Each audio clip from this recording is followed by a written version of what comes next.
Bonsoir à toutes et à toutes et bienvenue dans cette nouvelle rencontre, un endroit où aller, où ce soir j'ai le plaisir de recevoir Jean-Michel Audoil. Bonsoir Jean-Michel. Bonsoir. Alors je vous reçois parce qu'aujourd'hui c'est un grand jour. Alors un grand jour pour la littérature, mais aussi votre jour parce que c'est la sortie en librairie de Dans ma tête cognent 10 000 milliards d'étoiles, sortie aux éditions Erol. Et il y a aussi une sortie simultanée, je montrerai le visuel tout à l'heure, de votre précédent livre qui s'appelle Battre des ailes jusqu'à l'infini, qui est sorti en édition poche chez Erol. Avant qu'on commence à discuter, je voudrais rappeler à nos amis participants qui peuvent vous poser des questions par l'intermédiaire de l'onglet Converser ou directement en commentaire Facebook. Et Frédéric se fera un plaisir de venir vous les poser à la fin de la rencontre. Donc, comment ça se passe aujourd'hui dans votre tête, Jean-Michel? Vous êtes allé en librairie, il Dans est ma bien tête, ambiancé. comme 10 milliards d'étoiles aujourd'hui. Ouais, vous êtes content, ça y est, il est enfin sur les Ouais. tables de librairie. Bah, je l'ai vu. Je suis allé ce matin faire un petit tour en librairie, à Angoulême, puisque je suis angoumoisin. Et effectivement, il était sur les rayons, juste en dessous de Raphaël Giordano. Donc, ça m'a fait plaisir. Ouais, Qui était chez Erol d'ailleurs au départ. Voilà. Et bon. puis, j'ai pu discuter un petit peu avec la libraire. Et il se trouve qu'il y avait une maman d'élève qui passait par là, parce que je suis enseignant. Oui. Et elle était en train d'acheter le livre. Alors, j'étais un peu caché dans les rayons. Et alors, Pourquoi caché dans les rayons? Vous aviez peur de parce vous que j'osais confronter à pas, je n'osais pas voir ce qui se passait. Je guettais le client, le lecteur, la lectrice potentielle. Et donc, ben, je suis allé voir cette dame que je connaissais parce que c'était un élève que j'avais il y a fort longtemps. Et puis, je lui ai dit, ben, si vous voulez que je vous fasse une dédicace, on a rigolé tous les deux. Et sur un coin de table, j'ai fait une petite dédicace pour son fils, qui est d'ailleurs maintenant ingénieur dans l'aéronautique. Donc, c'était un enfant précoce. Donc, forcément, le livre lui a parlé avec le bandeau voilà, elle savait que c'était un sujet que j'aimais traiter. Alors, vous l'avez dit, vous êtes enseignant, vous êtes professeur de français donc à Angoulême. Vous jonglez entre donc justement l'enseignement et la littérature. Euh, comment vous avez sauté le pas? Quel a été le déclic de passer simple, c'est pas un péjoratif, mais de prof de français à auteur? En fait, je n'ai pas sauté le pas. L'écriture a précédé bon, l'enseignement. C'est-à-dire que l'écriture, ça a toujours été pour moi une passion. J'ai toujours écrit depuis mon plus jeune âge.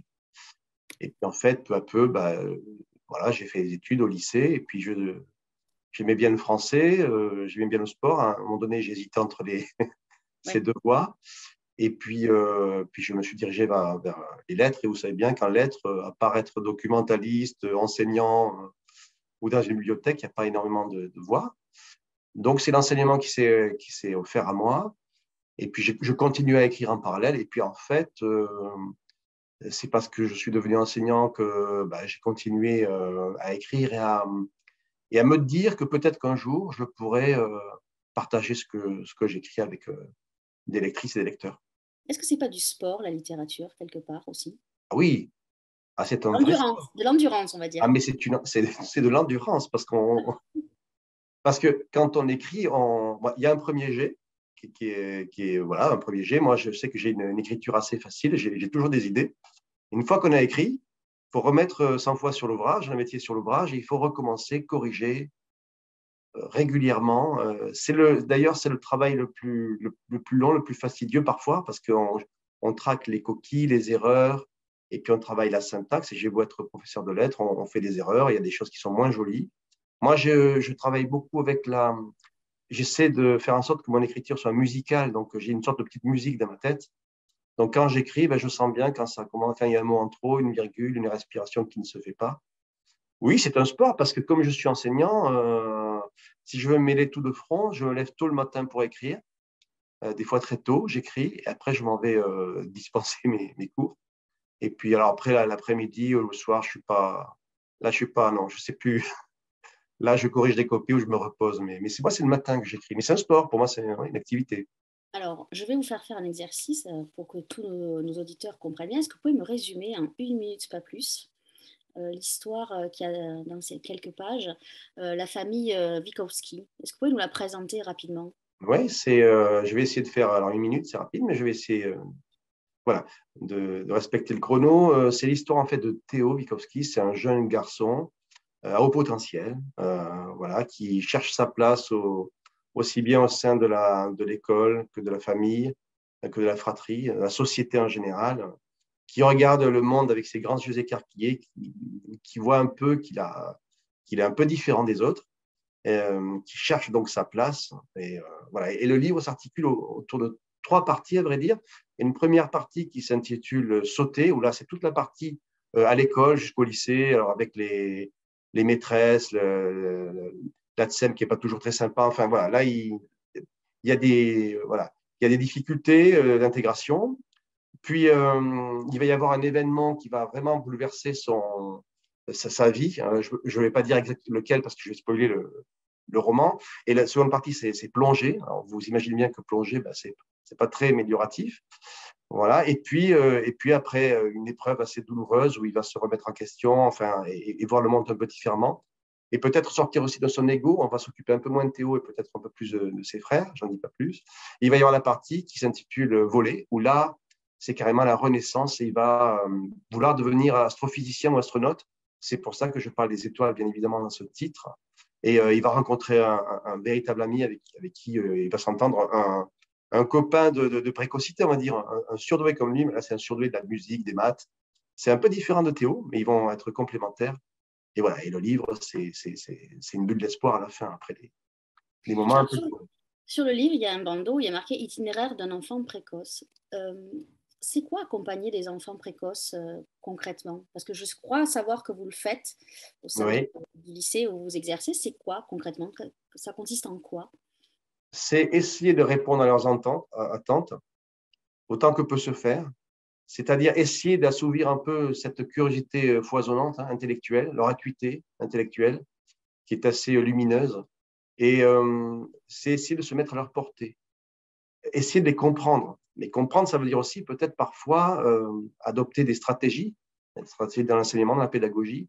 Ça peut être dans l'évaluation, on peut évaluer différemment. Si par exemple, vous avez des enfants précoces qui sont très très mal à l'aise avec la graphie, hein, avec la motricité fine, donc on va les évaluer différemment. C'est aussi rencontrer les parents, comprendre aussi le parcours. C'est aussi parler avec l'élève, l'enfant, l'ado, et puis établir un rapport de confiance. Et en fait, le rapport de confiance, il se fait à travers l'humour. À chaque fois, c'est l'humour, l'ironie. Ce sont des enfants qui ont beaucoup de... Ils aiment le second degré, et surtout, une fois qu'ils ont trouvé la personne qui leur fait confiance, qui sont en confiance, à ce moment-là, on peut travailler. Après, c'est facile, en fait, hein. La difficulté, c'est de ne pas être dans l'affrontement. Le pire, par exemple, ça serait, vous avez un enfant à haut potentiel ou précoce qui vous pose une question, parce qu'ils en posent des gratinés, vous ne savez pas répondre et vous lui dites, oh, tu m'agaces avec tes questions. Non, ce n'est pas ça la réponse. C'est, écoute, je ne connais pas la réponse, mais je te promets que je vais chercher et que je vais essayer de dire de quoi il retourne. Voilà, ça, c'est une stratégie, par exemple, dans l'enseignement. Et c'est vraiment le rapport de confiance. Et aussi, quand je fais mes cours, moi, quand je parle le matin, j'ai une trame. Mais honnêtement, les digressions sont aussi importantes que ma trame. Et quelquefois, on part dans des débats, on part dans des débats qui sont très longs. On ferme la parenthèse, on revient en cours, mais c'est assez passionnant. Mais ça demande pas mal d'énergie.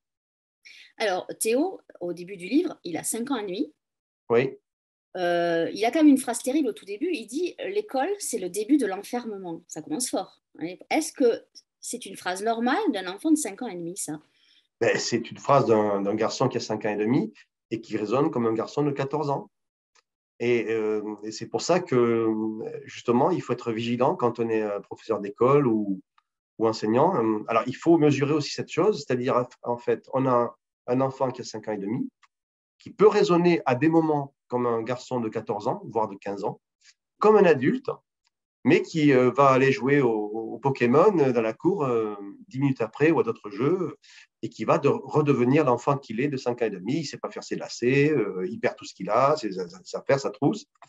Voilà, donc oui, bien sûr, dans le livre, il y a des réflexions que pourraient avoir ou qu'ont des enfants de cet âge. Alors Alors, bien justement, sûr, il y a des sujets, hein, il y a des sujets comme la mort, ouais, l'enfermement, ouais, ouais. On va pas voilà. tout dévoiler, Qu'est-ce mais qu'on va il a devenir des, après? ouais, il a des phrases terribles, Théo. Alors, comment on travaille ça? Comment on se met à hauteur d'un enfant de 5 ans et demi? Alors, on va évoluer, puisqu'à la fin du roman, Théo a presque 20 ans et comme dans la partie 3, voler, il s'envole, il va aller travailler, tout ça. Comment on fait pour écrire à hauteur d'enfant sans... Alors, parce qu'il est quand même d'une justesse incroyable, votre livre, je tiens à vous le dire quand même, parce que moi, je ne savais pas du tout ce que j'allais lire. Je me suis dit, est-ce qu'on va avoir les clichés de l'enfant précoce qui... voilà, alors vous, il aime l'astronomie. Tout de suite, on a une idée reçue, c'est-à-dire que l'enfant qui a un haut potentiel, tout de suite, on l'associe à un scientifique ou aux mathématiques. Or, Théo, lui, j'ai envie de dire, c'est un peu un ovni, sans jeu de mots, parce que lui, il adore la littérature, justement. C'est-à-dire qu'il n'est pas sectaire, en fait, Théo. Il prend ce qui vient, il aime tout. Il est avide. J'en ai des élèves comme ça en classe qui sont vraiment doués dans toutes les matières, à tel point que quand arrive le moment de ce qu'on appelle Parcoursup en terminale, ils sont bien embêtés parce qu'ils se demandent s'ils vont partir en Sciences Po ou Maths Sup, Maths P, ou... Oui, Vous voyez ce que je veux dire? je vois. Donc, comment ai-je fait pour me mettre à la portée de l'enfant? J'ai pris la tunique du petit gamin. J'ai essayé de me dire, voilà, comment raisonne-t-il? Et puis, en fait, c'est venu tout seul. Mais c'est vrai que sur le langage, c'est pas facile parce qu'il faut jouer sur cette ambivalence de l'enfant avec son âge réel, et son âge intellectuel. Donc, il faut que de temps en temps, dans le roman, il y ait des phrases comme ça à choc, des phrases clés, et qu'on sente aussi que ça reste un gamin. D'ailleurs, la maman de Théo, on en reparlera sûrement. Ouais, Voilà, la maman de un des Théo, à un parents. moment Ouais. donné, elle se pose une question, mais elle dit à la maîtresse, mais il est comme ses frères, même pire. Il oublie tout, il est incapable de laver les dents tout seul. Parfois, il faut le gronder. Non, c'est un gamin comme mon fils. Alors que la maîtresse lui dit, mais non, il a des réflexions d'un garçon. Alors, la maîtresse, elle marche un peu sur des œufs, hein, on en parle là parce que la mère n'est pas facile. Mais voilà, la maîtresse, elle dit, mais si, vous savez, il fait plein de choses que les autres ne font pas. Il est un peu isolé, il s'exclut, il s'intéresse à plein de sujets. Voilà, et donc, voilà, c'est le démarrage, les 5 ans et demi, ça m'a demandé du travail, mais j'avais écrit un livre avant, on en parlera sûrement, qui s'appelait Bleu Silence. Je dis qu'il s'appelait Bleu Silence parce qu'il a changé de titre. Et je m'étais mis à l'auteur d'une jeune fille aussi. Et là, c'était encore pire parce que c'était une fille. Alors là, il fallait que je me mette dans la peau d'une jeune fille. Voilà, mais c'est un exercice que j'ai déjà réalisé. Alors justement, là, vous avez choisi une fratrie.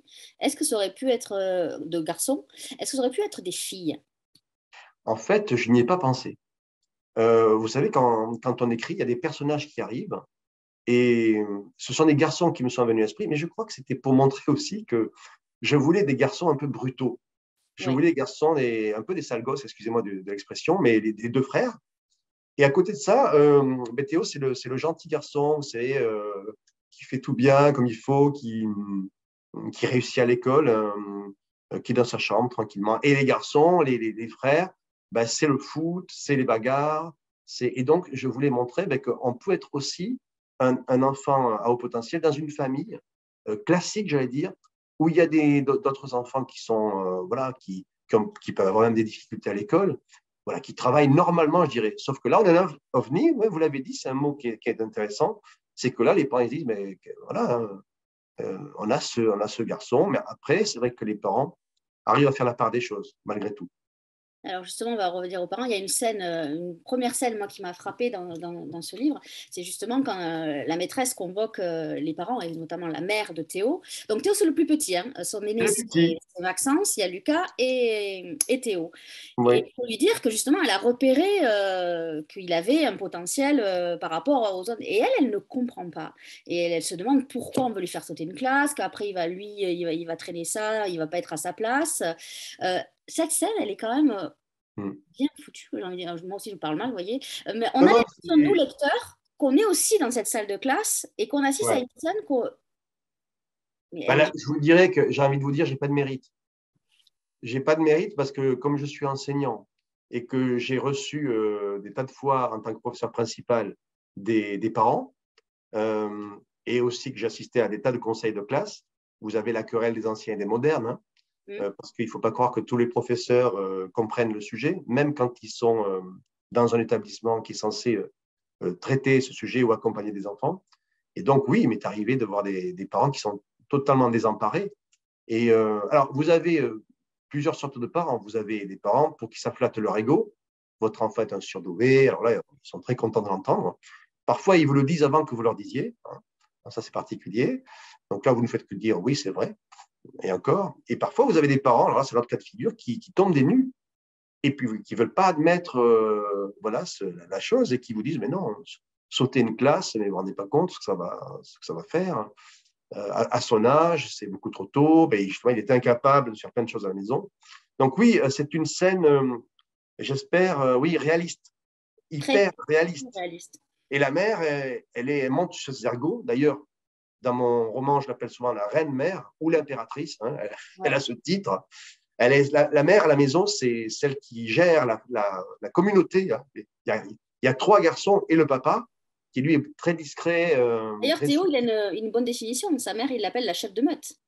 Mais oui, mais dès le début du livre, le premier chapitre, il y a une scène où ils sont dans un grand magasin. Voilà, et c'est la lionne, la chef, hein, qui, avec son museau, qui accompagne les petits jusqu'à la caisse. Elle dit, allez les boys, hein, on y go les boys, hein, allez, dépêchez-vous. C'est ça. Donc, oui, oui, c'est une scène où effectivement, il y a une incompréhension. Et je pense que la maîtresse hein, fait un effort de pédagogie et de diplomatie qui est très important parce qu'elle s'aperçoit que la mère, elle n'est pas facile. Hein. La mère, c'est une dure à Ah non, cuire. ouais, ouais. Hein, c'est une dure à cuire. C'est un Alors, qu'est-ce volcan, qu'elle hein. peut lui dire alors, à un moment donné, il y a quelque chose d'important. Elle lui dit, mais vous savez, alors voilà, il calcule plus vite que les autres. Bon, il nous sort des noms pas possibles. Il s'intéresse à la littérature. Il fait des puzzles très rapidement. Elle donne plein d'exemples concrets. Et elle a le malheur de lui dire, et vous savez, il s'ennuie. Vous vous rappelez de cette scène. Ouais. Et la mère lui dit, il s'ennuie. Mais alors, occupez-le, c'est votre boulot. Bon, la maîtresse, là, on imagine qu'elle prend sur elle.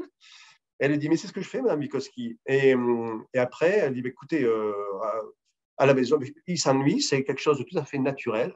À la maison, il peut s'ennuyer aussi. C'est pas parce qu'on s'ennuie qu'on va sauter une classe. Et là, la maîtresse, à un moment donné, elle se dit, mais qu'est-ce que je vais sortir comme argument pour convaincre cette femme-là, qui, avec son agenda, son portable, qui a l'air très, très occupée et qui, voilà, qui ne voit pas d'un bon oeil ce saut de classe. Et alors, contrairement au volcan qui est la mer, on a le père qui, lui, est horloger. Et Théo, il dit, c'est le gardien du temple. Alors, Oui. dans ce roman, il y a aussi une notion de temps qui est très intéressante. Mm. Et pour lui, son père, c'est un dieu, mais presque, parce qu'il se dit que son père, il peut arrêter le temps. Ah oui, c'est le. Et surtout que Théo, lui, il a un problème avec le temps, parce qu'à un moment donné, il dit qu'il est un peu un métronome désaccordé. Alors ça, c'était un petit peu ennuyeux. Ou c'est quoi qui est désémenté Oui, oui, oui. La boussole désaimantée, voilà. La boussole Dément- désaimantée. ouais. Les aimantés, c'est joli. Comme moi, j'y pensais plus que j'avais écrit ce mot quelquefois. Parce que Oui, dans c'était les ça. aimantés, il y a aimant et il y a amant. C'est à la page 197 pour aller vérifier, Jean-Michel. C'est vous qui l'avez écrit, hein. Quelquefois, mes personnages m'échappent, hein, je vous le dis. Mais des aimantés, aimant et aimanté, là, ça a du sens étymologiquement. Mais le père, c'est un peu Chronos. Hein. C'est un peu un dieu, effectivement. Enfin, c'est un dieu, c'est un peu comme dans le poème de Baudelaire, hein, horloge, dieu, Dieu impassible, effrayant parfois. Non, voilà, non, c'est un homme discret, très sensible. Et la grande qualité du père de Théo, c'est que c'est quelqu'un de très calme et qui il voit les choses globalement, il prend du recul, un peu comme dans son horlogerie, pardon, quand il est très, très, bien sûr, pointilleux quand il doit réparer une montre ou une horloge. Voilà. Et donc, Théo, il attend toujours l'avis de son père. L'avis de son père est très important parce que la mère, elle, la vie, elle le donne tout de suite. C'est cash. C'est fort, c'est cash. Quelquefois, c'est rude. Le père, il prend son temps. Alors, je dis, j'espère que je ne vais pas être censuré, que le papa, il va dehors, il roule une cigarette, il prend son temps et quelquefois, à la fin de la cigarette, toutes ses idées sont en place et qu'il réfléchit et il donne une réponse. Et dans la famille, les parents restent complémentaires. Hein. Même si de temps en temps, il y a des achoppements, il y a des moments où on sent qu'il y a du désaccord, mais pour la cohésion de la famille, ils arrivent à toujours trouver un terrain d'entente. Et dans cette famille, il y a deux personnages secondaires qui sont très importants. Moi, je les inclus comme membres de la famille, puisque Théo, il a deux animaux de compagnie, on va dire ça comme ça. Un Oui. qui est plutôt particulier, qui est un phasme brindille. Moi, je n'avais jamais vu ça. Dans un personnage qui a comme ami un phasme brindille. Quelle idée! Oh, vous savez, les idées, quelquefois, on a de l'imagination et quelquefois, c'est la réalité qui nous rattrape. Moi, j'avais discuté avec un petit garçon qui avait 9 ans quand j'ai écrit le roman. Et je lui ai dit, mais qu'est-ce que tu fais à l'école en ce moment avec maîtresse vous travaillez sur quoi? Et le petit garçon ne m'avait pas parlé des maths ni du français. Il m'avait dit, on élève des phasmes. Ah, je dis, mais c'est incroyable cette histoire, raconte-moi. Ah ben, on a des phasmes dans un terrarium, hein, et on s'en occupe à tour de rôle. Et on leur donne à manger, ils se multiplient. Et je dis, mais alors c'est comment un phasme? Et quelques jours après, j'avais revu ce petit garçon, et il se trouve qu'il était devant chez moi, et on avait vu un phasme. Je dis, mais alors il n'y a pas de hasard. Et on avait observé ce phasme, et je lui dis, tiens, ce phasme, ça va être un personnage important, parce que déjà, ce gamin était enthousiaste qui m'avait parlé du phasme, et surtout, je me suis dit, ça peut être une sorte de miroir, Ouais. un peu de Théo, parce que très souvent, il s'identifie au phasme. En gros, je ne bouge pas, je suis transparent, bien sûr, un peu comme le caméléon, je m'adapte, je me fonds dans le monde de l'école, je ne veux pas qu'on me repère, et puis ça va loin parfois, parce qu'à force de vouloir être invisible, on le devient. Ouais. Et après aussi, il a des sortes de croyances avec son phasme. Il se dit, bah, si le phasme bouge une patte, il va se passer ceci. Si le phasme fait 3 pas en avant, il y a du danger. Enfin, je ne vais pas raconter hein, Ouais, ouais. des Parce qu'il histoires, fait hein, beaucoup, on se il fait beaucoup comprend de, parce que, voilà, il fait beaucoup de pronostics, Théo, hein. il fait des pronostics. Et c'est ça, vous savez, c'est un peu aussi l'histoire des enfants précoces qui sont tout le temps en train de calculer. Ils calculent tas de trucs. Vous savez, c'est un peu comme ça nous arrive à tous aussi. Hein. On se dit, tiens, pour aller à la boulangerie, j'ai fait aujourd'hui 183 pas. Dans cet escalier, il y a 38 marches. Là, il me reste 48 secondes avant la fin du devoir. Voilà. Vous avez des gens qui calculent tout le temps, qui comptent tout le temps. Alors, il est un peu comme ça, Théo, à des moments. Même si, vous l'avez bien dit, il est aussi intéressé par la magie des mots, la Ouais. construction des mots, la construction du monde. Il y a d'un côté la construction du monde grâce au langage et aux mots, et de l'autre côté, les réalités tangibles du monde grâce aux mathématiques, à la mécanique, à la physique. Donc en fait, c'est un tout. Hein, c'est un tout. Et encore une fois, on a tendance à associer les surdoués, hein, puis ça peut être aussi un terme qu'on pourrait employer, aux mathématiques, au nombre, mais ce n'est pas toujours le cas. Moi, j'ai plein d'exemples où les élèves adorent la littérature. Ils aiment beaucoup écrire, d'ailleurs, souvent, les enfants précoces. Parce qu'ils aiment bien raconter des histoires, inventer des mondes. Hein. Le Seigneur des Anneaux, tout ça, on peut Ouais. imaginer que Tolkien, ça ne peut pas être autre chose qu'un surdoué hein, avec le monde qu'il a inventé. Tiens, je vais rebondir avant que je passe au deuxième animal de compagnie. Est-ce que vous pensez, comme Théo, que les romans ne sont que des lettres en désordre savamment distillées? Oui, ça, c'est une phrase que j'ai écrite qui dédiabolise, en fait, vous voyez, parce que finalement, le roman est sacré. Annie Ernaux, prix Nobel aujourd'hui, c'est sacré. Voilà. La littérature a encore de beaux jours devant elle et des beaux prix comme ça. Hein, voilà. Donc, c'est vrai qu'il y a un mythe autour de la littérature, mais la littérature, c'est quoi? J'ai fait un texte avec mes élèves hier, justement, sur la langue française, où on disait, il y avait un auteur qui disait, ben, finalement, la langue, c'est quoi? Ben, c'est juste des sons, on articule des sons avec la bouche, on fait avec les lèvres, avec les dents.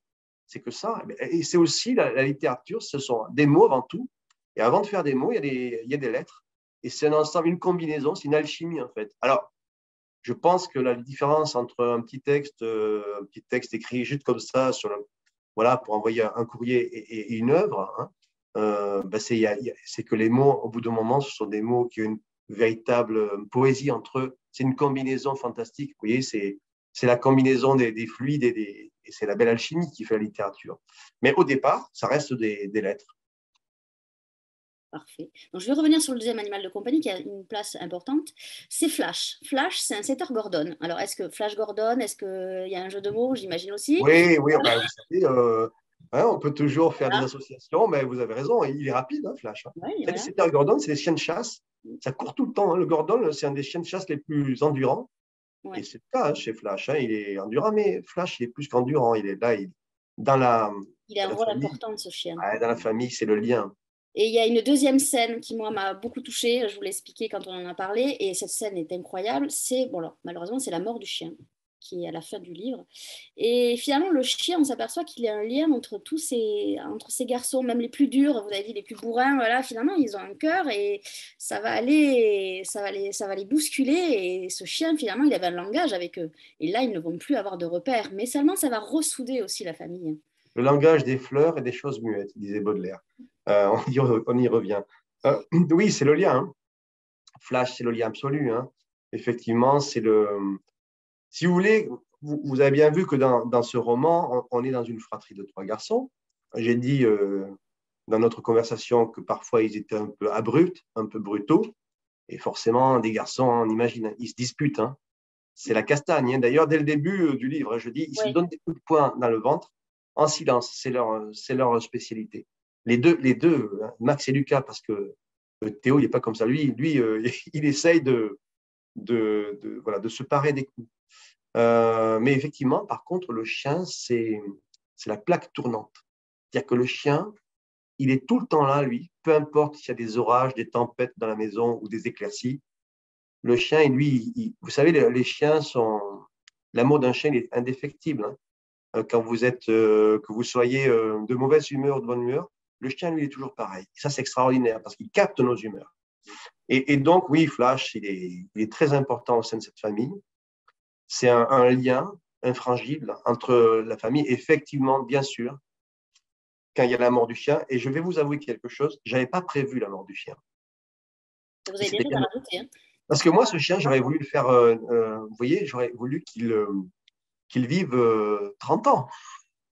Mais, mais comme je travaille ici avec ma sœur, avec qui on travaille beaucoup et qui chasse mes incohérences, elle m'a dit, tu sais que l'espérance de vie quand même d'un Citer Gordon, c'est 12 ans, Oui. 12 ou 13 ans. Je te signale que ton chien, enfin, au début du livre, vous l'avez très bien dit, Théo, il a 5 ans. Donc, si tu le fais aller jusqu'à 21 ans, il va y avoir 16 ans pour un chien, ça peut arriver, mais sur un Ouais. Gordon, c'est très, très rare. Donc, il a fallu que je tue le chien, excusez-moi de ce mot qui est très, très dur dans ma bouche. D'ailleurs, c'est assez émouvant. Il a fallu que je fasse disparaître ce chien. Et il a fallu surtout que je sublime ce moment-là où il y a la réunion familiale autour du chien. Il y a même beaucoup de non-dits. Il y a le papa qui s'en va vers la fenêtre. On imagine les larmes du père. Tout ça, c'est des… Ouais, mais j'ai envie de dire, Jean-Michel, que cette scène-là, elle vous permet aussi de traiter la souffrance, que vous traitez aussi un petit peu avant, sans dévoiler. Parce que comme vous l'avez dit, un des 3 garçons, pas Théo bien sûr, mais un des deux et des autres, un de ses frères, va avoir un accident, on va dire un accident. Tout à fait. Et justement, là, la souffrance va aussi être traitée comme ça. Et attention, je ne vais pas dire un gros mot, le handicap va être aussi traité d'une façon remarquable. Et vous faites dire à Théo, quoi, Théo a une réflexion en disant que son frère lui manque et que finalement, on est souvent aussi aveugle face à la souffrance des autres. Ah oui, ça c'est le vrai sujet. On ne peut jamais se mettre à la place des autres. On peut avoir de l'empathie, de la compassion. On peut essayer de comprendre. On n'est jamais à la place de quelqu'un qui a un handicap, qui a un cancer. On parle de monde peut-être tabou. Non, je pense que tant qu'on n'a pas vraiment vécu, c'est ce que disait un peu Rousseau dans ses textes, on ne peut pas vraiment se mettre à la place des personnes. Et c'est vrai que par contre, ce moment clé dans le roman, ça va remettre un peu en question les perceptions de Théo sur la vie. Et aussi peut-être essayer de Les sortir rôles, un peu de son les ego, rôles parce aussi. qu'enfin, il n'a pas d'ego, hein. Non. Théo n'est pas quelqu'un de prétentieux du tout, hein. D'ailleurs, très souvent, les enfants à haut potentiel ou précoces ne sont pas du tout prétentieux, hein. Quand ils sont prétentieux, c'est qu'il y a quelque chose qui ne va pas. Au contraire, ils souffrent, justement, de parler de souffrance, de leurs différences. Et ils aimeraient souvent être comme les autres. Et effectivement, oui, quand il va y avoir un accident et quand il va y avoir un événement marquant dans le livre, j'ai essayé de traiter la souffrance avec pudeur. C'était vraiment c'était quelque chose que je souhaitais. Je voulais surtout pas tomber dans le misérabilisme ou la sensiblerie. Ça aurait été très déplacé. J'ai voulu montrer une situation réelle, une famille un peu disloquée et une famille qui essaye de se souder autour d'un problème qu'il faut affronter. Et Théo va être bien sûr très aimant avec son frère Lucas. Quant à Max, vous parliez du handicap, vous savez qu'il y a des personnes qui ont peur du handicap, vous avez des personnes qui ne veulent pas l'affronter, peut-être parce qu'ils en souffrent encore plus, hein, ils ne veulent pas le montrer. Et Max, lui, il refuse un peu de voir. Max, lui, il choisit la fuite. On va pas en dire plus parce qu'il faut que Et je les ne peux pas lecteurs. en dire plus, parce Non, qu'après, non, pas plus. C'est pour ça que je vous coupe. voilà. Je me permets de vous couper. Maintenant, on va revenir plus en détail sur votre travail. Alors, j'ai ouvert le livre comme ce matin par hasard. Euh, Avant, sur des chapitres, je ne sais pas si on le voit, vous donnez des définitions. Alors là, j'aimerais bien que vous nous donniez la définition de trouillomètre. parce que même moi, je suis allée chercher dans le dictionnaire. Et trouillomètre, je ne connaissais pas. La Vous allez donner densité une bonne de, la définition. densité de la peur, quelque chose comme ça. Parce qu'en fait, là, vous me piégeriez presque, parce qu'en fait, c'est la seule définition que j'ai vraiment inventée. Parce que les autres définitions, Oui. vous comprenez bien que je ne me suis pas amusé à les changer. Il y a un dictionnaire, il est fait pour ça. Donc, même si dans le dictionnaire, il y a plusieurs exceptions et qu'il faut choisir la bonne définition pour le bon mot et la bonne situation, le trouillomètre, à un moment donné, c'était un mot comme ça qui m'est venu à l'esprit. Et je me suis dit, le trouillomètre, c'est quoi? Parce que la densité de la peur, c'est quelque chose comme Façon de mesurer la densité de la peur. Voilà ce voilà, que vous avez ça. écrit. Façon de mesurer la densité de la peur. J'ai la trouille. Donc, Voilà. ouais, dans certains, en bas de certains chapitres, avant le nom du chapitre, là, pour l'exemple, c'est le chapitre 32, vous avez donné des définitions. Donc, ça, c'est un peu une figure de style, j'ai envie de dire. Et après, je voudrais revenir surtout, il y a des références littéraires dans votre livre. Vous citez Le Petit Prince, vous citez 20 milieux sous les mers, vous citez Yasmina Reza dans Ars, de mémoire. C'est ça. Il y a Hunger Games aussi qui arrive. Bon, ça, c'est À un pour moment, oui, tout les à jeunes, fait. voilà. Le nom de la rose. Est-ce que ce sont des livres qui vous ont marqué? Pourquoi ces références-là spécifiquement? C'est pas forcément des livres qui m'ont marqué moi, Mhm. c'est des livres qui ont marqué mes élèves. Donc, je me suis servi de leur, vous voyez, de leur panier, là, de leur panier de tous ces petits livres qu'ils ont lus, qu'ils ont aimés. Il y a souvent quelque chose, par exemple, dans Art, c'est l'histoire de trois hommes qui se disputent à propos d'un tableau blanc. Donc, si vous voulez, la notion de l'abstraction chez l'enfant surdoué ou l'enfant au potentiel, c'est quelque chose qui les dérange. Vous savez, le tableau blanc sur fond blanc de Malevich, quand je parle de ça en classe, vous savez, il y a un tableau blanc sur fond blanc. C'est Malevich qui a fait ça. Ouais, mais attendez, monsieur, nous, on sait faire ça, hein, un tableau blanc sur fond blanc, c'est bon. Hein, c'est bon. Attendez, regardez, monsieur, je prends une feuille blanche, c'est bon. Ouais, mais je dis, mais c'est le premier qui a fait ça. Vous n'avez pas eu l'idée, hein, et c'est lui. Et puis, vous voyez, je parle de Soulanges, tout ça. Je parle un peu de Soulages. Je parle un peu de ces peintres abstraits. Et abstraction, c'est un sujet qui les touche. Et puis, pour les autres bouquins, Le Petit Prince. Ah, Le Petit Prince. Le Petit Prince, c'est le livre le plus compliqué que j'ai lu et que je crois que je n'ai pas encore tout compris, je vous avoue. Je pense que ce livre, il y a tellement de tiroirs, tellement de philosophie, tellement de portes ouvertes et que c'est un livre à la fois magnifique. Je crois savoir que c'est le livre préféré des Français. Dans les dernières statistiques, il était encore premier, Saint-Exupéry, vraiment. Et en même temps, c'est un livre, le Petit Prince, c'est le livre qu'on peut lire à l'âge de 8 ans, avec les belles illustrations. Il est dans ma bibliothèque, là, je le vois. Et puis, Le Petit Prince, on peut le lire à 90 ans en se disant, mais c'est quoi cette allégorie, là, en fait, du baobab? Voilà, c'est un livre intemporel. Donc, il y a des livres comme ça qui marquent les élèves, qui m'ont marqué aussi un peu. Et puis, vous avez des livres, Hunger Games, comme ça, des livres un peu plus, voilà, sur l'imaginaire, hein. Voilà, le fantastique. Vous l'avez lu, Hunger Games? Alors, je ne l'ai pas lu, je l'ai vu. Oh, C'est ça donne pas une bien, hein. idée. C'est pas bien, parce qu'en général, les profs, ils me disent ne regardez pas les films, lisez les bouquins. Et je ne l'ai pas lu. Mais j'en ai entendu souvent parler. Donc, je dis, ah, c'est quand même pas mal. Je l'ai vu. Moi, j'ai vu que c'était pas mal quand même. C'est violent quand même, hein. On se dit que les jeunes lisent des trucs, finalement, on essaie de les préserver, puis quand ils arrivent en magasin et qu'ils vous demandent Hunger Games, vous dites, mais tu as quel âge en fait pour lire ça? Et ils adorent. C'est d'une Ah, mais violence j'adore ce qui est. extrême Bien en sûr. plus. Mais vous savez, pourquoi le manga est aussi dans la réputée. Pourquoi les élèves lisent autant de mangas? Les mangas, quand vous regardez les mangas, c'est violent, hein. Oui, Ils sortent leur sabre, il y a du sang, ça gicle. Non, non, c'est. Les histoires, souvent, sont des affrontements. Les élèves aiment bien, hein, quand c'est un peu gore, hein. Les séries, hein, on ne va pas dire sur quelle plateforme, les séries, les tueurs en série, tout ça, ça les botte, hein. Au lycée, ils commencent à regarder ça. est-ce qu'ils vous lisent, vos élèves? Est-ce qu'ils lisent? Non, qu'ils vous lisent, vous. Alors, Est-ce qu'ils savent que vous écrivez déjà? au Malheureusement, début, oui. je le dis pas. Quand arrive la rentrée, je le cache. Je dis pas que j'écris. Vous savez, les réseaux nous rattrapent. Donc, Oui. comme je suis un peu sur les réseaux, Mhm. il y a toujours un élève qui dit, oh, si, on vous a vu. Alors, en plus de ça, depuis quelque temps, je fais des fiches de français, alors juste du français, du vocabulaire, des expressions, de l'origine des mots sur TikTok. Je me suis mis à TikTok, vous voyez, j'essaie d'être moderne. C'est juste du français. Alors, je ne vous dis pas, prof JMI, ils l'ont trouvé, ils disent, ah ouais, super, on a vu les vidéos. Ah, vous avez fait 500 000 vues, c'est incroyable. Et donc, après, il voit Instagram, prof, voilà, il a écrit Bleu Silence, et voilà.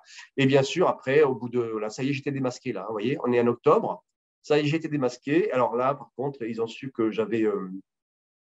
que j'allais sortir un bouquin, tout simplement parce qu'aussi à Angoulême, il y a le Salon de la littérature, qui est le 22, le Ouais, 23, et il se vous y trouve serez que d'ailleurs. voilà, je suis sur les affiches. Alors là, voilà, j'ai été démasqué.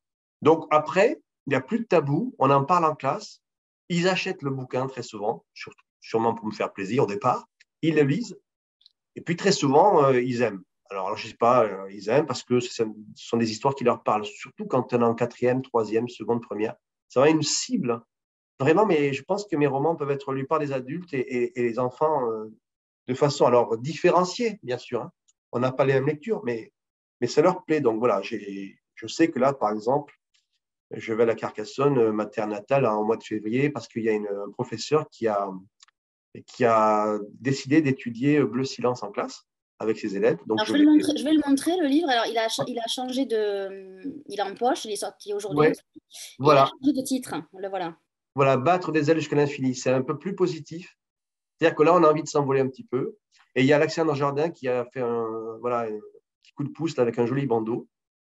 Parce que, en fait, j'avais fait une émission avec Alexandre Jardin et c'est vrai qu'Alexandre Jardin m'avait appelé pour faire une émission autour des mots, parce qu'il disait les princes des mots. Enfin, il avait invité deux rappeurs et moi. C'était un peu curieux, mais c'était très sympa.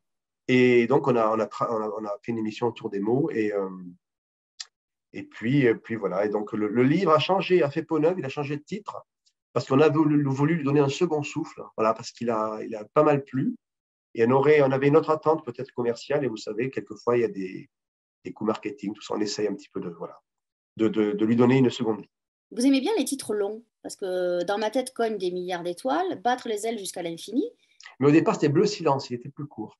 Mais en fait, on s'est rendu compte, alors je suis chez Erol, hein, donc la Oui, maison sur d'édition, un rôle. ben, on s'est rendu compte que les titres longs faisaient un peu le buzz. Alors on s'est dit, bah, ouais, voilà. Pourtant, voilà, dans l'équipe là, dans laquelle enfin, je suis, hein, j'ai été intégré. Il y a par exemple Maud Ankawa chez Erol. Elle a écrit Respire, c'est juste un mot. Kilomètre zéro, bon, c'est court.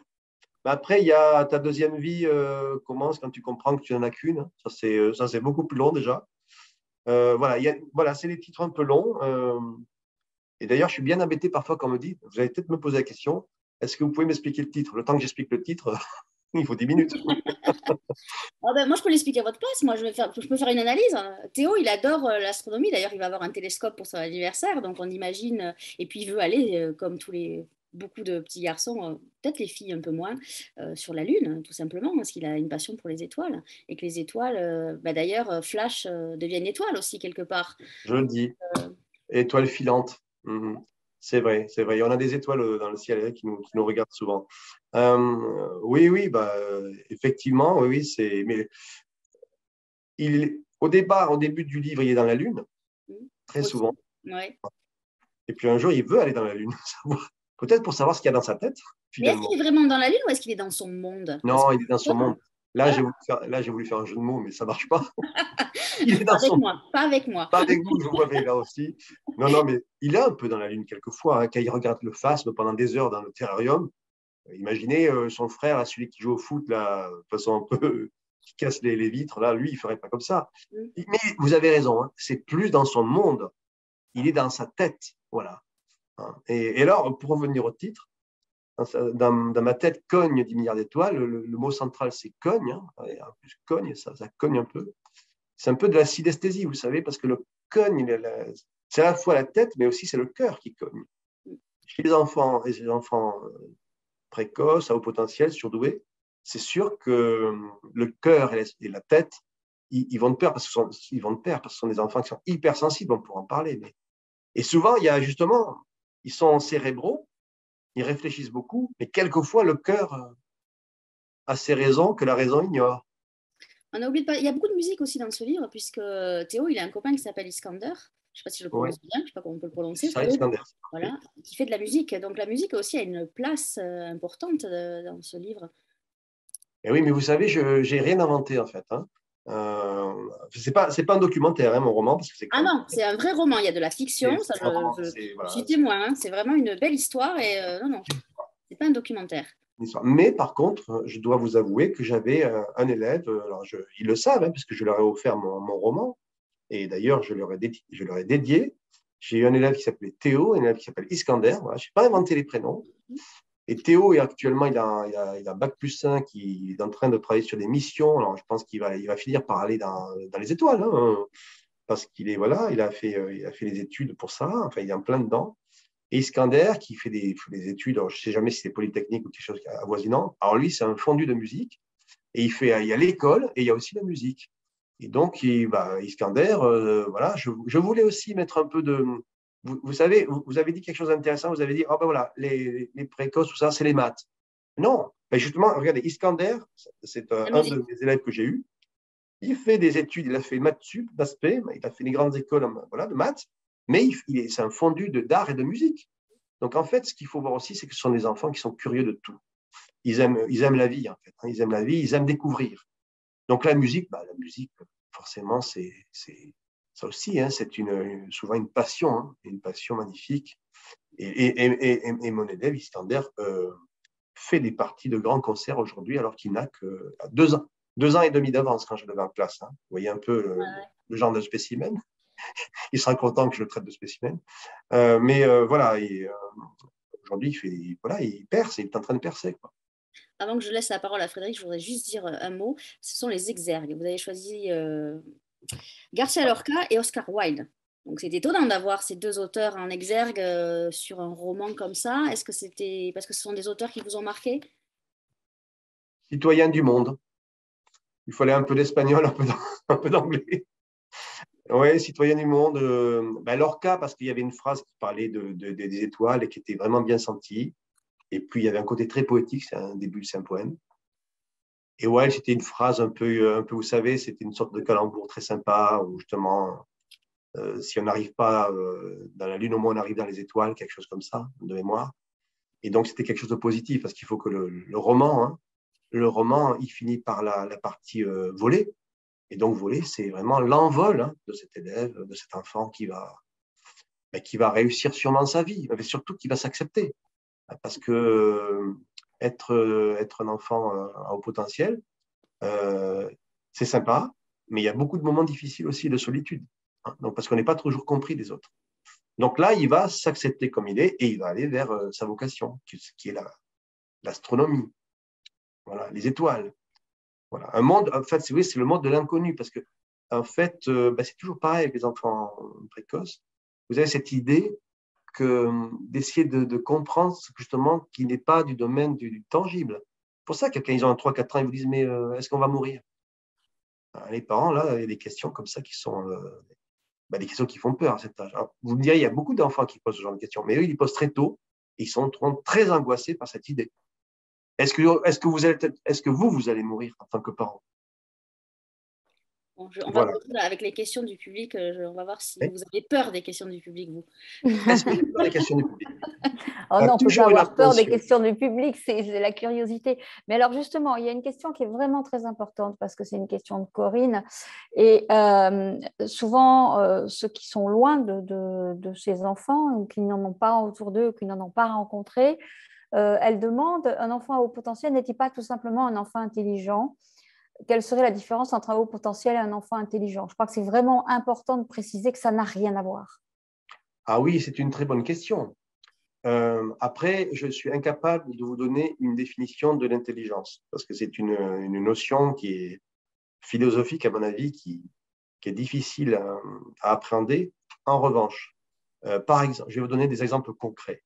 Oui. Dans le lycée où je travaille, nous intégrons des enfants à haut potentiel avec des enfants de très bon niveau, donc par définition intelligents. Mhm.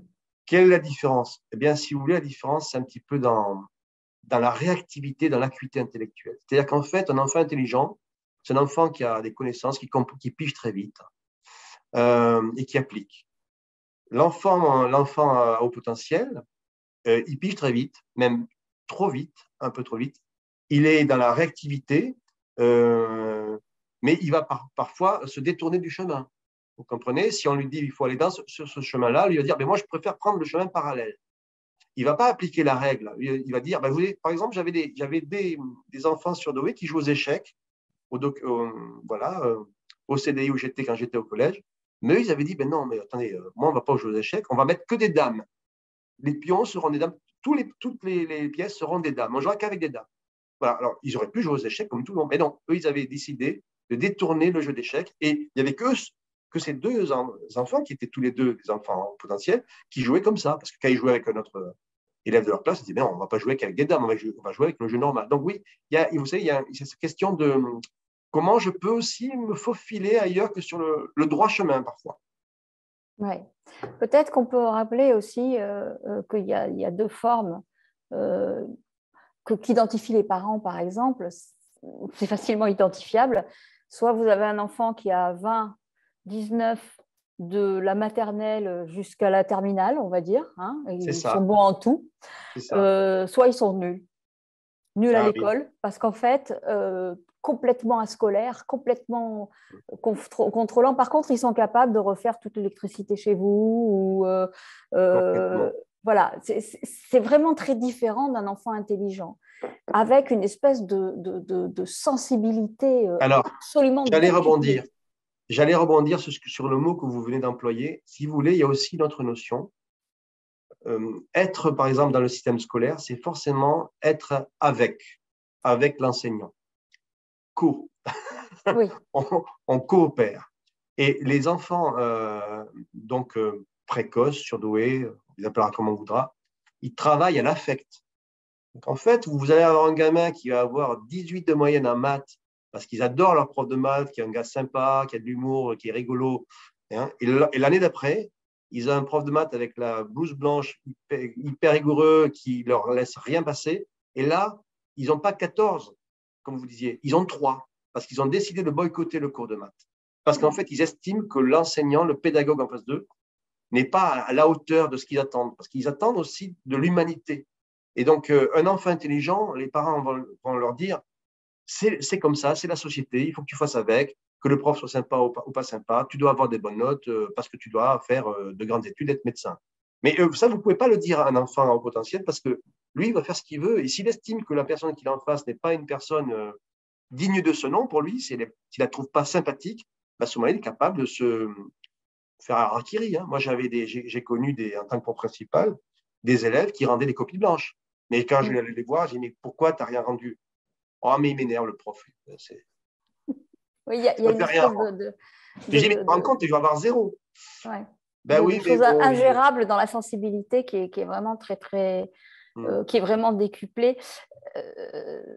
Parce que j'en ai quelques-uns autour de moi, je me suis rendu compte que je n'avais jamais vu quelqu'un éclater en sanglots, à part un de ces enfants-là. C'est-à-dire éclater en sanglots, vous savez, avec les sanglots qui jaillissent et comme qui dans les bondissent dessins animés. comme ça. Exactement. Comme dans les mangas.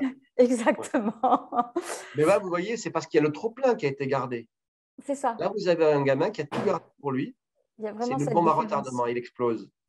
Et quand vous éclatez en sanglots. C'est ça. Alors, ça m'amène à la question de Claude qui est importante puisqu'on voit bien la différence et on l'aperçoit aussi dans votre livre. Quelle a été votre motivation pour, à part le fait que vous les côtoyez, mais j'imagine que peut-être voulez-vous sensibiliser le lecteur à cet univers, demande Claude, ou pas, ou c'est juste parce que vous les côtoyez et que vous êtes à la bonne place pour les raconter? Les deux. Les deux, c'est-à-dire que je pense être à la bonne place maintenant parce que je pense avoir, entre guillemets, c'est un grand mot, une certaine expertise. Ça fait 25 ans que j'enseigne en prévention précoce. Donc, j'en ai vu pas mal passer. D'ailleurs, maintenant, ils ont un certain âge, certains. Donc, je connais un peu le spectre. Hein. Je les repère, je les flaire. Hein. Même si je n'ai pas un dossier en me disant, voilà, ça, c'est un précoce. À la première question, je comprends que c'en est un. Ou à la première bêtise du garçon, de la jeune fille. C'est vrai que les jeunes filles, il faut le dire, ce n'est pas un sujet qu'on a vraiment abordé, mais elles vont beaucoup plus dans le rang. Hein, voilà, elles se font plus discrètes, pour des raisons sûrement qu'il faut expliquer. Je ne suis pas psychologue, mais c'est les garçons. Vous voulez dire qu'elles sont moins intrascolaires? Ben, elles arrivent à donner le change. Même si elles sont en révolte contre le système, elles vont faire le job. Alors que le garçon, voilà, ils vont faire les idiots en classe, ils vont se retourner, faire tomber les trousses, énerver le prof avec des centaines de questions, se faire remarquer, s'agiter pendant la réunion par un prof. Voilà, vous voyez, ils ont le packaging. Et les filles, elles se font plus discrètes. Alors, pour revenir à votre question, oui, parce que je les connais bien. Et oui aussi, parce que je pense que c'est une thématique qui est souvent abordée à travers l'essai. Il y a beaucoup d'essais sur la précocité, mon enfant. Voilà, il y a des noms comme Madame Siofachin, tout ça. Il y a pas mal de bouquins. Mais finalement, moi, je voulais le prisme du roman, parce que je trouve ça sympa d'avoir le prisme du roman, d'avoir des anecdotes. Oui, c'est Parce vrai que que moi, c'est peu traité dans le roman, c'est vrai. voilà. Moi, je pense qu'on comprend très bien ce qu'est la précocité dans mon roman, mais par petites touches, et comme un peintre qui, voilà, ou quelqu'un qui mettrait des petits cailloux comme des mots dans son livre. Et j'ai voulu traiter le sujet. Je trouve que le biais du roman, c'est très intéressant. Oui. C'est riche. Ça vous C'est met de riche. plein pied à l'intérieur du Ouais, personnage. vous pouvez vous identifier au personnage à des moments. Vous Ouais. m'avez dit d'ailleurs, on en parlait, que vous avez pleuré sur une scène, voilà, parce que voilà, un roman, ça doit vous. Moi, si j'écris des romans, c'est alors, pas pour faire pleurer les lecteurs, hein, parce que ça serait pas sympa, mais j'aime bien l'ascenseur émotionnel. Ah, c'est dommage, on est déçus, vous auriez pu l'avouer dans la mission là, que vous voulez faire pleurer les lecteurs. Pleurer dans les chaumières, Personne ne nous l'a jamais dit, ça. pleurer dans les chaumières. Si, je vous avoue que quand j'écris certains passages, il m'arrive d'être ému. On pourrait dire, mais il est schizophrène ou. Non, non, quand j'ai écrit la scène de Flash, j'étais vraiment ému. Et on ne peut pas, je pense, émouvoir les lecteurs si on n'est pas ému soi-même. On ne peut pas tricher. Je crois que l'écriture, on ne triche pas avec l'écriture. Donc, quand j'écris dans Bleu Silence aussi, maintenant, qui s'intitule Battre des ailes jusqu'à l'infini, il y a 2, 3 scènes aussi où on est un peu pris à la gorge. Et moi, quand je l'écris, je dis, oh, ça va être dur quoi, à encaisser ça, ce passage. Est-ce que c'est votre cas d'ailleurs? Est-ce que vous êtes comme ces enfants? Vous savez, j'ai 52 ans maintenant. Alors maintenant, c'est derrière moi tout ça. Mais oui, alors l'hypersensibilité, c'est sûr. Ça, voilà. La réactivité aussi. Je n'ai pas de diagnostic moi, sur mon cas. Par contre, ce qui est certain, c'est que je comprends très bien ces enfants. Quand on m'a demandé d'être professeur principal la première fois, il y a 20 ans, un peu plus de 20 ans, ce qui s'est passé, c'est que dès la première heure, dès les premières questions, j'ai dit, mais c'est fou, quoi. J'ai l'impression de me voir en classe un peu. Et après, j'ai établi un lien de confiance avec les enfants précoces qui me le rendent bien parce qu'ils m'envoient des mails encore aujourd'hui régulièrement, ils me donnent de leurs nouvelles. Donc, je pense qu'il y a quelque chose voilà, qui se ressemble, on se ressemble sûrement, mais après, moi, voilà, j'accompagne en particulier. Est-ce que c'est une généralité? Parce qu'on a l'impression qu'il y en a beaucoup qui sont concernés par le cosmos et les étoiles. Est-ce que c'est quelque chose que vous retrouvez souvent chez eux ou pas vraiment? En fait, si vous voulez, il y a au moins, je ne pourrais peut-être pas toutes les citer, je n'ai pas tout en tête, mais il y a 4-5 thématiques qui sont incontournables. Les enfants précoces, les dinosaures. Alors ça, les dinosaures, c'est bon. Les étoiles, les astres, c'est sûr. Les pierres, tout ça, en fait, tout ce qui est un peu, vous voyez, de l'ordre du surnaturel, parfois, ça aussi. Les mangas, justement, on parle des mangas. La culture nippone, tout ce qui est du domaine, le Japon, ça les fascine. Voilà. Après, pour certains, c'est les chiffres. Certains gros bouquins, vous savez, voilà, avec plusieurs tomes. Ouais, mais ça, il y a des thématiques qui sont presque incontournables. Si vous avez un enfant qui pose des questions sur la mort, qui joue tout le temps avec des dinosaures, qui va avoir plein de petits figurines, qui pense tout le temps aux étoiles et aux astres, et qui lit des mangas, arrive à 15 ans, voilà, à mon avis, vous avez le profil. Ouais, ouais. Ouais. Vous saviez que, en fait, on vous a proposé ça pourquoi? Vous aviez donné un intérêt par rapport au fait de s'occuper de ces enfants-là? Parce que je Pas crois du tout. savoir que vous êtes dans un endroit pilote. Oui, et pas du tout. En fait, à l'époque, la directrice de l'établissement dans lequel je travaille encore, sauf qu'à l'époque, j'étais dans un collège, puisqu'on a un établissement qui regroupe si vous voulez, de la maternelle jusqu'au BTS. À l'époque, j'étais un jeune prof plein d'énergie et dynamique, et ma directrice a dû se dire, bon, celui-là, il va pouvoir nous mener ce projet. Elle m'a dit un jour, elle me dit, écoutez, Jean-Michel, j'ai envie de créer une classe qui intégrerait des EIP. Est-ce que ça vous intéresserait d'être le professeur principal? Je dis, mais j'y connais absolument rien, hein. Je n'ai pas lu un bouquin. Oui, mais vous savez, on apprend sur le terrain. Et ça a été exactement ça. J'ai appris sur le terrain. en fait, j'ai fait quelques formations. Il n'y en a pas beaucoup d'ailleurs pour les enseignants. Il faut savoir qu'il y a très peu de formations sur la précocité, voilà, parce qu'il y a à Paris, voilà, au Vésiné, il y a quelques formations. Mais en fait, on apprend vraiment au contact des enfants. On les comprend parce qu'en fait, ils ont des profils souvent qui se ressemblent malgré tout. Mmh. Ouais. Donc, j'avais dit oui au projet, un grand oui. Et après, ça m'a suivi. Je suis devenu professeur principal des sixièmes, puis j'étais professeur principal des troisièmes. Et aujourd'hui, j'accompagne des enfants précoces en seconde, en première. Mais j'ai aussi des classes où j'ai des élèves qui sont en grande difficulté, d'autres classes. Donc, je vois un peu de tout le monde et c'est d'ailleurs très formateur. Alors, on les appelle aussi les zèbres. Qu'est-ce que ça donne à haut potentiel quand il vieillit? On vieillit bien quand on est… ou alors on devient un vieux haut potentiel? C'est une jolie question. Est-ce qu'on devient un zèbre un peu décati avec les… Ben, vous savez, je pense que j'ai envie de vous dire que ça sera mon côté un peu pessimiste pour ce soir. Je vais essayer d'être optimiste tout le temps. J'ai l'impression que quand on vieillit, les choses sont encore plus marquées. Donc, on est un zèbre, hein. On a un zèbre, mais sûrement un zèbre sauvage, puisque le zèbre est un peu sauvage, mais qui se dompte lui-même, qui arrive à qui s'ensauvage un petit peu moins au contact des autres et qui a appris à se connaître. Donc, alors c'est pas un cheval de course, c'est un zèbre qui chemine avec ses particularismes. Oui, ça reste Ça effectivement, reste un zèbre. ça reste un cheval en pyjama.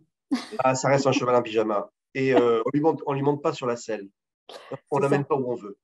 Oui, ouais, absolument. Et on peut savoir le sujet du prochain roman? Alors, écoutez, là, j'ai plusieurs projets. J'ai fini un roman qui n'a rien à voir avec ce que j'ai écrit actuellement. C'est un roman sur l'histoire d'un quadragénaire qui se cherche un petit peu. Il veut savoir s'il veut rester célibataire ou trouver le grand amour. Il a un ami qui est comme ça. Et c'est une histoire où ce sont sur des personnes qui vont essayer de trouver leur place. J'ai le titre éventuellement, qu'importe le chemin que tu empruntes. Voilà. Ah, il est long encore. Ah, voilà, je n'arrive pas à m'en débarrasser. Et puis également, je suis en train d'écrire, alors là c'est tout récent, c'est un scoop, excusez-moi, des contes pour enfants. Voilà, je me suis lancé là-dedans il y a 15 jours, j'en ai écrit 3. J'ai contacté un ami qui est graphiste et qui peut-être me donnerait un coup de main pour l'édition. Et en fait, je vais peut-être profiter de l'émission parce que Erol n'a pas la veine, n'a pas si vous voulez, le genre vraiment dans la maison. Ben, s'il y a un éditeur qui m'entend, je suis preneur. Je vais écrire des contes pour enfants. 5-7 ans, ça va être la cible et je vais essayer de faire un truc vraiment poétique. Parce que ça, peut-être qu'on n'en a pas trop parlé, mais j'essaie d'avoir un style vraiment proche de la poésie et de la finesse dans l'emploi des mots. Et je vais essayer de faire un truc sympa. Alors, il va s'appeler Mister Clapotis. Mister Clapotis, c'est mon personnage. Je veux faire une série à Mister Clapotis, une sorte de conscience écologique, sans tomber dans la mièvrerie, vous savez, le militantisme. Non, non, un passeur de messages, le petit Mister Clapotis, voilà, qui va raconter des histoires. Tout ça, Moi, c'est s'il y a un des beaux éditeur qui projets. m'entend, je suis preneur. Alors, c'est pas une question, mais il y a une dame ou un monsieur, parce que je ne sais pas, qui dit bonsoir, quel dommage que mon fils n'ait jamais eu un prof comme vous. Hélas, de son temps, personne ne l'a diagnostiqué. Merci, je vais lire votre livre. Voilà. C'est très gentil. Ce que j'entends dans la phrase, c'est de son temps. Parce que je pense que les choses évoluent malgré tout. Mais Il y en a vrai plus que qu'avant ou on les voit plus qu'avant? non, il y en a pas plus qu'avant. Maintenant, on le sait, il y a des tests. Et vous savez, les parents aujourd'hui sont attentifs c'est vrai qu'avant, on disait, oh, ben, écoute, tu n'as qu'à travailler à l'école. Maintenant, les parents sont plus au fait de ce qui se passe et donc ils se renseignent, ils font en sorte aussi que leurs enfants soient heureux à l'école, donc ils trouvent des solutions. Non, je pense que c'est à peu près le même pourcentage. Mais sauf maintenant, on les détermine. Vous savez, c'est un peu comme les enfants qui sont dyslexiques, hein. Moi, j'ai beaucoup d'enfants, d'élèves qui ont des PAP, hein, des projets d'accompagnement personnalisé, parce qu'ils sont dysorthographiques, dyslexiques, dyscalculiques. Et ça, j'en ai toute une par exemple, je suis professeur principal d'une première cette année, et j'ai toute une liste d'élèves voilà, qui ont ces difficultés-là. Mais cette fois-ci, on le sait, il y a un dossier et on les accompagne. Eh bien, je n'ai plus de questions, mais je vous remercie beaucoup pour toutes ces Il y a un réponses. C'est Avant que gentil. tu oublies, et sur Facebook, il y a un message de Vanessa qui dit encore une belle découverte d'un nouvel auteur. Il donne vraiment envie d'aller à la rencontre de Théo. Donc voilà, on a bien fait le job, j'ai envie de dire. Ben, écoutez, moi, je suis ravi de cet entretien. Écrire, c'est une passion, hein. Donc moi, ce que je veux partager cette passion. Vous savez, la plus belle récompense, quand vous êtes enseignant, c'est quand vous avez un élève qui vous dit j'ai eu 16 au bac, merci, merci parce que vous m'avez fait aimer le français. Et quand vous avez une dame qui vous dit, ou un monsieur, qui dit bah, j'ai beaucoup aimé votre bouquin, j'ai pleuré. Vous voyez que vous essayez de faire pleurer les gens. J'ai pleuré, j'ai ri, j'ai beaucoup ri. Et j'attends le prochain bouquin, ils me disent. Alors j'ai dit, bah, écoutez, je fais le max pour l'écrire. Alors, allez en librairie, il est sur toutes les tables depuis ce matin. Ça s'appelle Dans ma tête, cogne des milliards d'étoiles, c'est audition Erol, donc allez-y. Vous retrouverez Jean-Michel le 22 et le 23 octobre donc à Angoulême. À Angoulême, ce livre. Et pour les plus au sud, les brivistes, il sera aussi à la foire de Brive cette année. Voilà. Jean-Michel, un grand merci d'avoir été avec nous. Un grand merci aux éditions Erol de nous avoir permis de faire cette rencontre. Belle vie à ce roman. Et puis peut-être qu'on se reverra bientôt pour les contes ou je ne sais pas, on verra. Écoutez, moi, voilà, j'étais ravi de ce premier entretien. J'ai vu, parce que je m'étais renseigné un petit peu, j'avais vu des vidéos, j'ai vu qu'il y a des auteurs qui sont revenus plusieurs fois, comme Gilles Paris, que je connais. Donc, voilà, si un jour il y a un roman qui vous intéresse, voilà, je prendrai plaisir. Ça arrive. Voilà. Eh ben, bonne soirée et puis pour les autres qui nous écoutent, rendez-vous lundi avec Pierre Petersen pour La Vengeance des perroquets qui est sorti aux éditions des Arènes. Le perroquet blabla. D'accord. Bonne soirée Jean-Michel, bonne soirée Frédéric et à bientôt. Merci beaucoup.